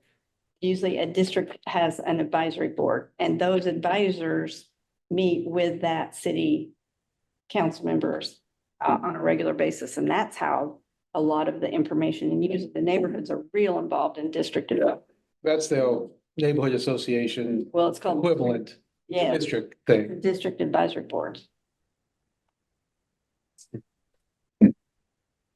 We have way too much difficulty finding planning commissioners as it is. And when I think to add any I agree. Yeah. complication to it is, Some of the appointees are the 9th person approach. Yes. Again, I'm not saying I'm they in favor. have their arms in the sling. You're at the. And I think that it is such an incredibly common issue. I mean, it's a heavy volunteer role. Although you guys are probably, planning commissioners in Lawrence probably making big bucks, right? Well, as soon as you tell them you could have up to 2 meetings a month that can go to 2 or 3 8, Ugh. a lot of people walk away. a 1,000-page package. Yeah, 1,000. I honestly don't think this is a problem in our community today. Where you have Move on. 3 days to redo it. Move on. We actually tackled number 2. Clear and objective review criteria, limiting public hearings. This was our by right discussion. Limiting public hearings to applications where there's a genuine need for the city to use discretion. So we have hashed this one out, at least preliminarily. I'm hoping that when we all sit down with the full draft, we can take some projects through and answer some of the questions like Phil has. Hey, can you do it this way? And what does it mean to do it by right? And so we talked about the city hosts education and training sessions across the community. This might be lovely and aspirational, may not be where staff is right now, just given the day-to-day requirements of getting things through the process. It'll happen at the first 12 city commission meetings. Thank you, Phil. He's so right. So one of the things we didn't talk about is different ways to slice and dice application types. And this is one of the reasons we gave you guys the handout is, are there applications that have broad or significant impacts? And it could be, rezoning or PUD. And are these the ones, and only whatever's in our broad or significant category, where more than one public meeting or hearing might be needed, switching locations might be beneficial, clearly identifying transportation options, so enhancing the invitation to the community to participate. And one that I see a lot, and I always wonder if it is helpful or not helpful, but providing childcare at public meetings. So is there a category where Lawrence wants to say, this is a big and important thing we're doing here, and we're going to try to come to you or have you come to us in ways that we haven't done previously? And I say ways we haven't done previously, and as the words come out of my mouth, I realize you guys might have experimented with some of these. Is anyone aware of trying any of this in Lawrence, and did it improve input?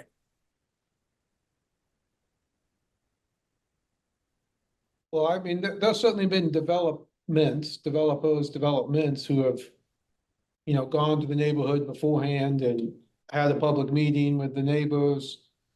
And I'll use one example that's now in litigation. It's, you know, I mean, a project that they did that, they had several meetings before the application.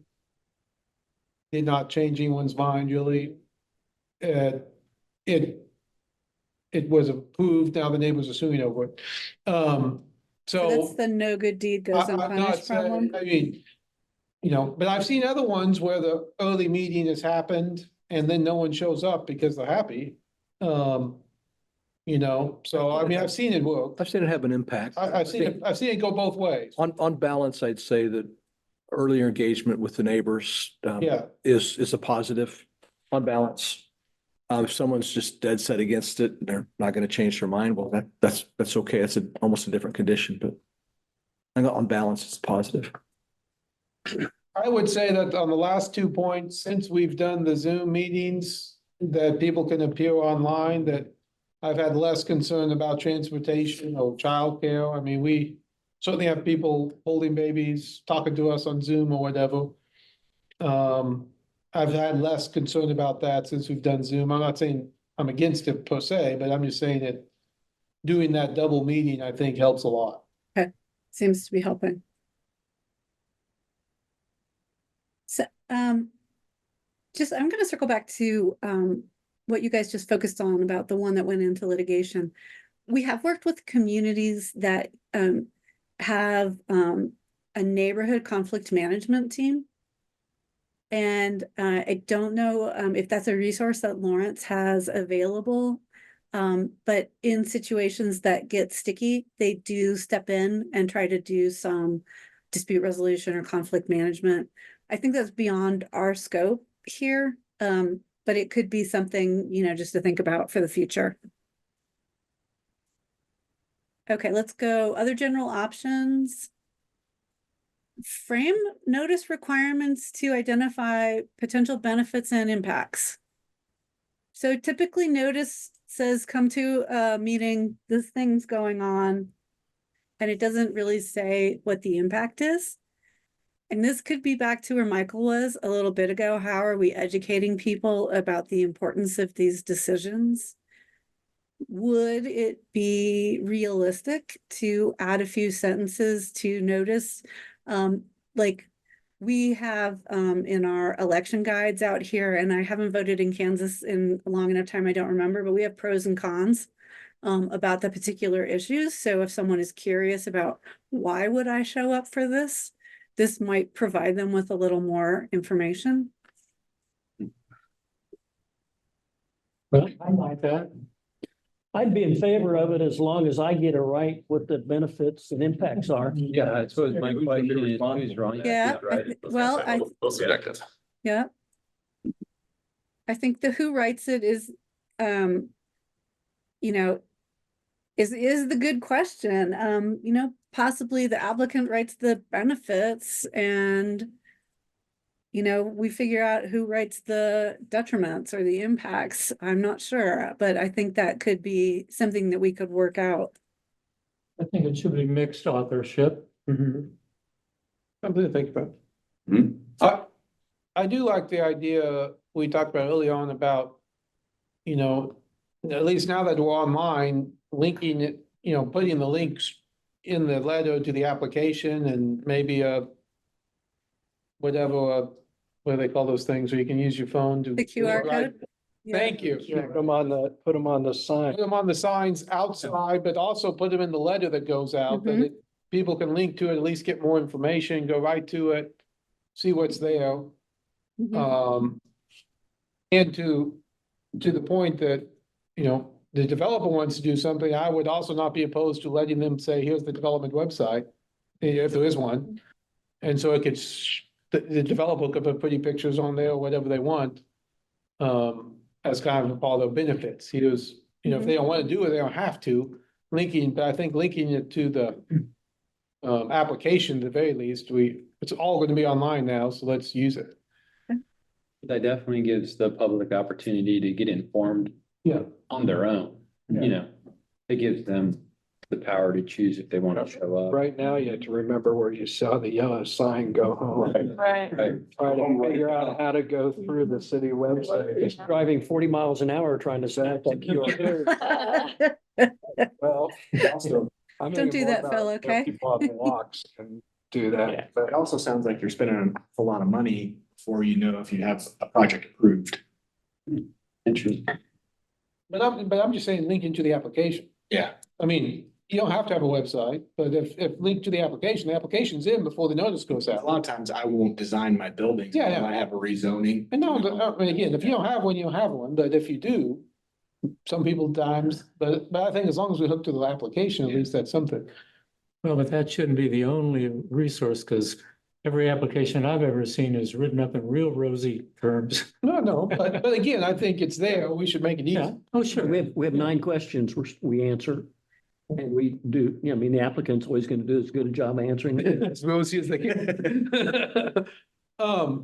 I would say on the second one, again, I don't know exactly what our letter says, expand the notice. I do think we should say you can, you know, send an email, you can attend by Zoom. You know, there's a planning commission. I mean, I think make sure it lists every, you know, the possibilities. You can Yeah. send an email to here, you can Yeah. attend by Zoom, you can attend, because I think lots of people see that meeting and go look at the calendar and they're like, never mind, I've got a soccer game that night. Also, They throw the thing. also send a letter. I Yes, guess emails. yeah, send a letter, Yep. email, whatever. We can do that.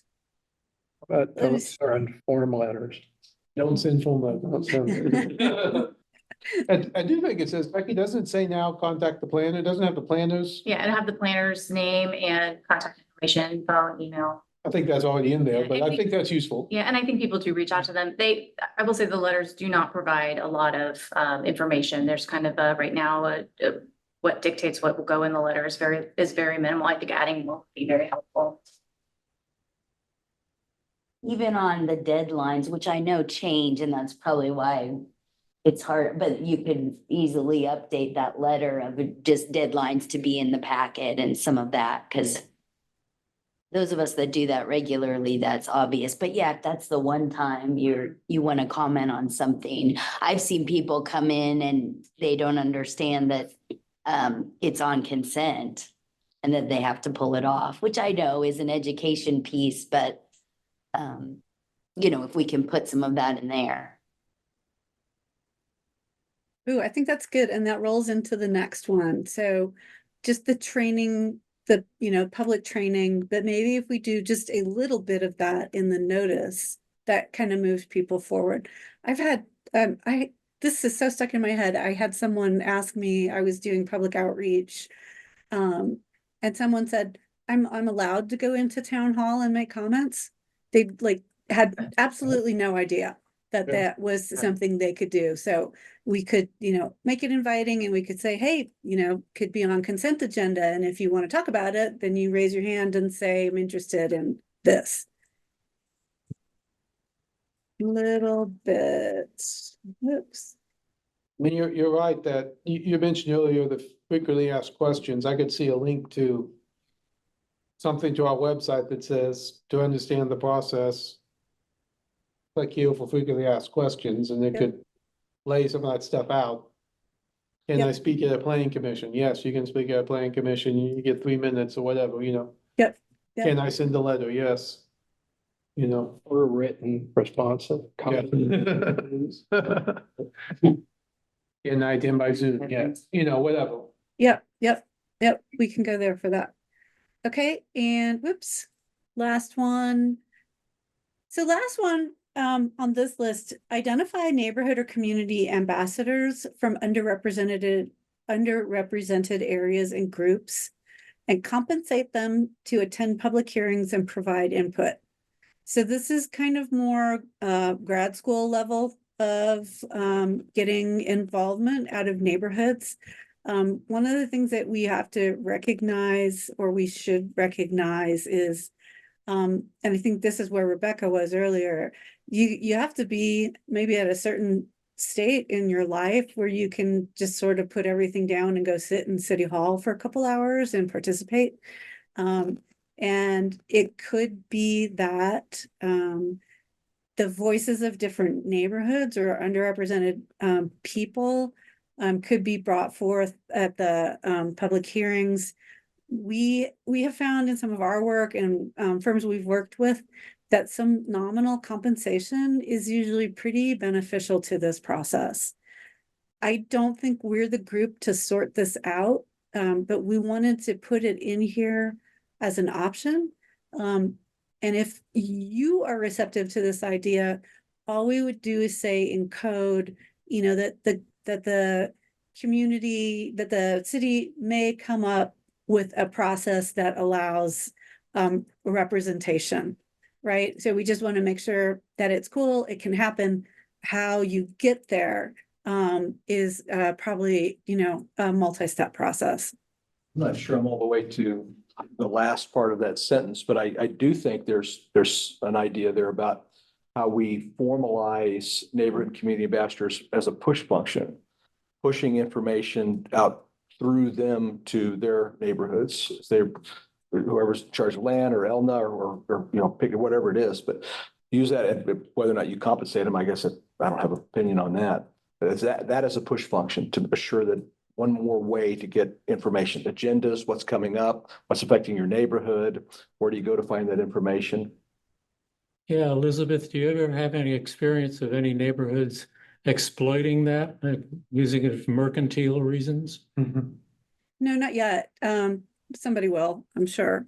But I'm sure somebody would, yeah, so but I like the idea. it's a fairly new idea that we're seeing communities do, because what you're trying to do here is increase the range of voices at a public meeting, right? Because sometimes the immediacy of the audience drives the conversation, and all of a sudden, instead of talking about getting housing in, we're talking about traffic.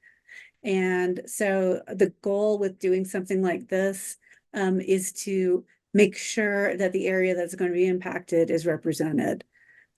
So it doesn't necessarily have to be with compensation. We put this in just to say, hey, you know, sometimes that makes a difference.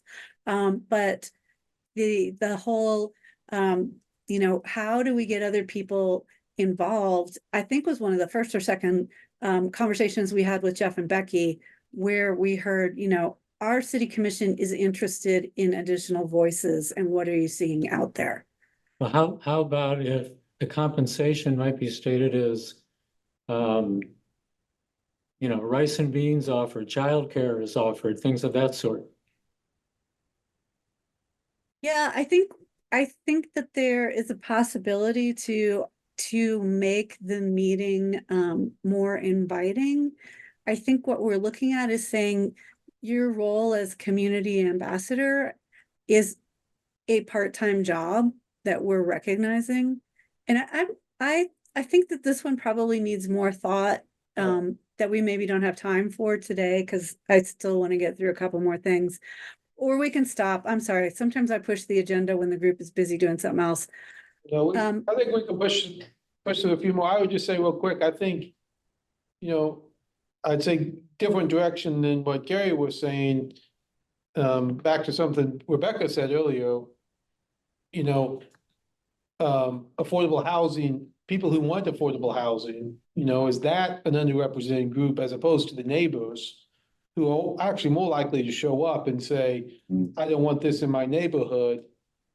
If I was looking for this, it would be who is out there representing, you know, and sometimes the chamber has their people, or the board of realtors have their people who come out. Is there a person who says, I represent people interested in affordable housing? and they come out, you know, or some underrepresented group like that as opposed to the neighborhood. But here, I think it needs more thought, but we all getting close on time if you want to jump to a few more. Yeah, and I appreciate all the input. Okay.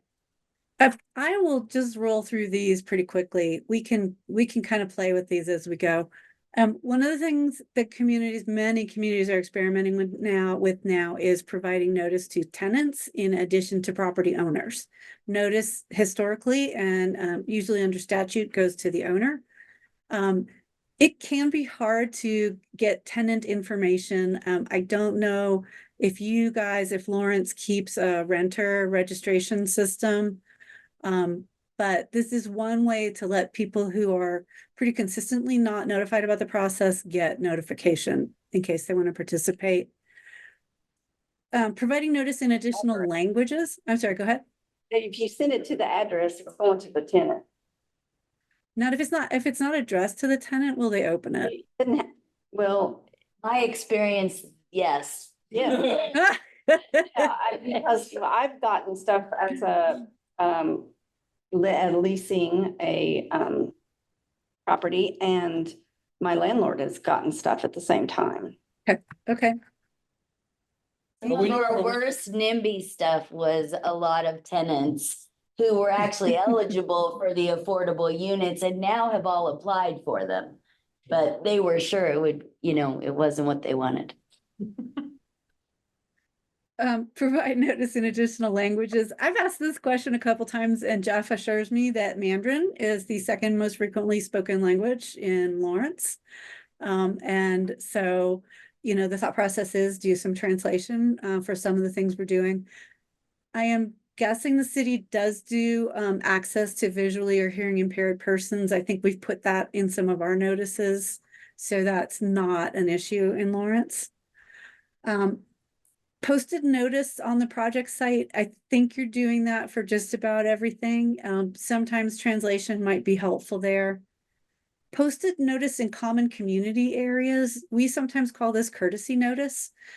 So one of the things that we've learned in working in Lawrence is there's the grocery store that's in the backside of the shopping center over by Checkers, and it's I believe it's a Mexican, Central and South American grocery store that serves as sort of a gathering place for the community. So making sure that there's notice, perhaps with a little of the education we've been talking about a little more broadly, so people can see. I don't think we're ever going to get past people showing up and saying, I never heard about it. Gabby and I did a project locally where where our client was pulling Facebook information, and they had like 30,000 views of something and still had people show up at the meeting and say, never heard of it. That's just the nature of the beast. I think the city does fairly broad electronic notice, but I think we talked about this early on, make sure that we're using that to get information out to people. Some of this isn't written into the code because these forms of communication like social media came way after the enabling legislation was adopted, but there isn't anything in the code that stops the city from doing more than it has to do to the extent that it's beneficial, right? Again, we don't want to do everything on the list, only have people say, yeah, I'm not going to those meetings. Glad you brought this up, because I want to add one thing that what like Phil referred to earlier, somebody trying to photograph a little yellow sign at 45 miles an hour.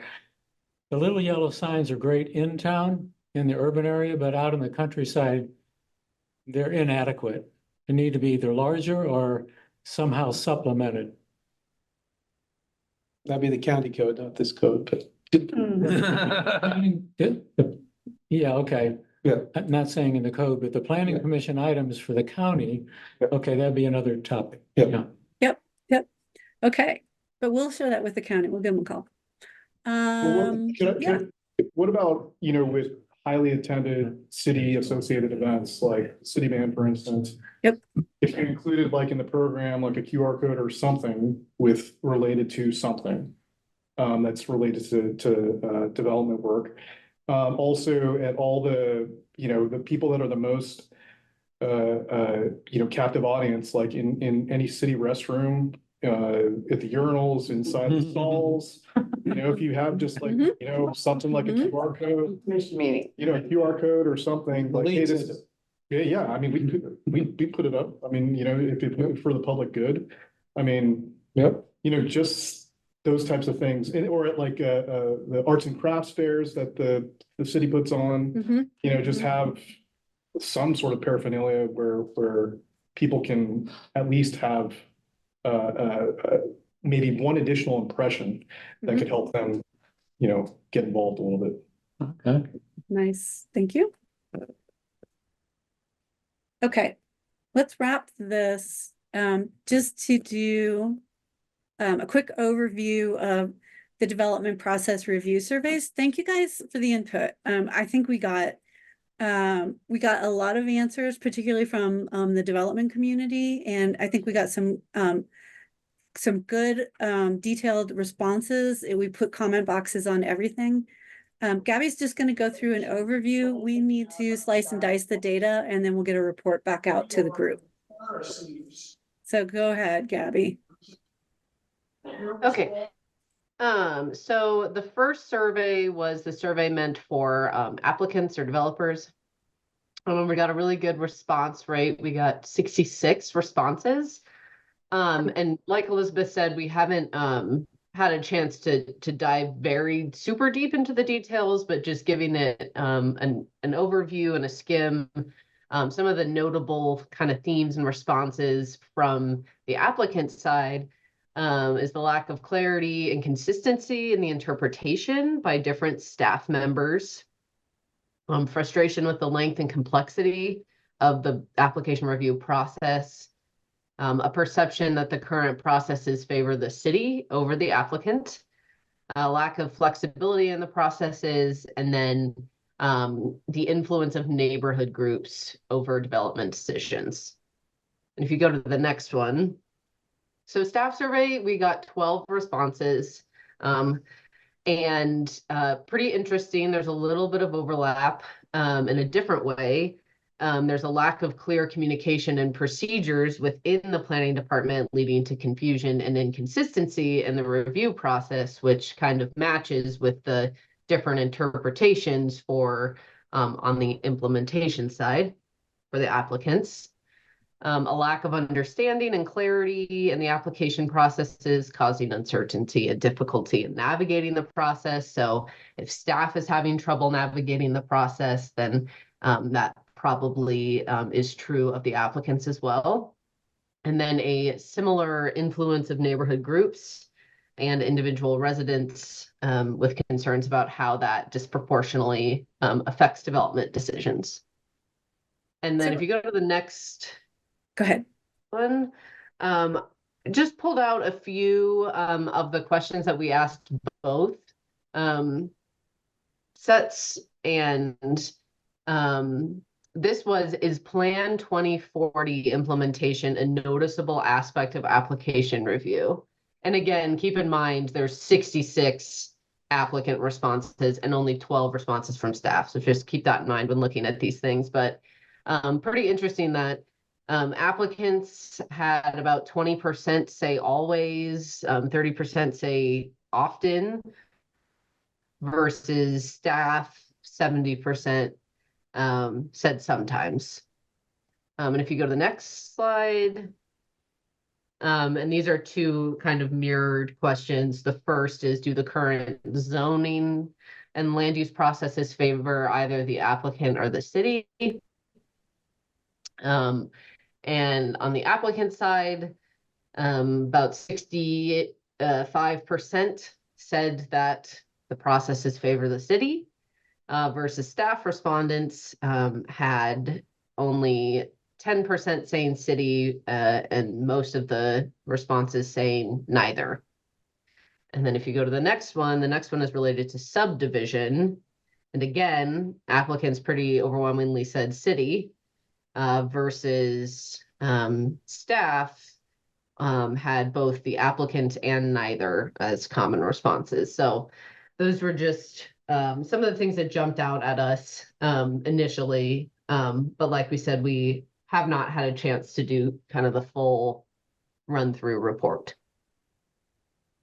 Thanks, Gabby. I want to back up because I want to point out to everybody that even though the lack of clarity and consistency noted by applicants and the lack of clear communication and procedures noted by staff looks like a people problem, it is at its heart a code problem.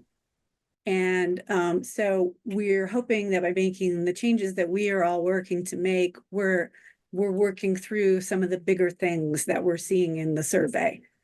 So having said that, we will go back and finish our analysis and share that out with you guys before the next meeting. So you'll have time to talk about it or think about it. Also, if I remember correctly, the Home Builders Association is working up specific comments on the drafts. And so we'll be hearing directly from them and we'll share that with everybody also. That's a great thing for the project. We want to hear from everyone who works with this code. So I think Michael and Phil, you guys both reached out to Brad for follow-up discussions, and I know we're hitting the end We're out of of time, aren't we? Yeah. So we can carry this forward to the next meeting and leave more time for the discussion. What is the group's pleasure? Yeah, I think we need to finish up today. We got some of Phil's in more than we got Michael's, but we'll follow up on both of those and work on that as we move forward. Yeah, thank you. Okay, our next meeting is April 25th. And we will be emailing out stuff before then. That'll include the Module 3 draft to the extent that you want to dig into the procedures. Otherwise, we will also be sending you a document that shows big changes across the code, things that have changed and things that have stayed the same. As we start moving into the full code, we want to kind of orient everybody to where we are in terms of comparing the old code to the new code. Lastly, I think for our part of this presentation, I want to say that Gabby went to Creighton and her team made it through today. So we can only hope the same for the team that probably the rest of us are cheering for. And I think, Mr. Chairman, that's all we got. Perfect. Thank you very much, Gabby. Thank you, everyone. Thanks, everyone. Appreciate it.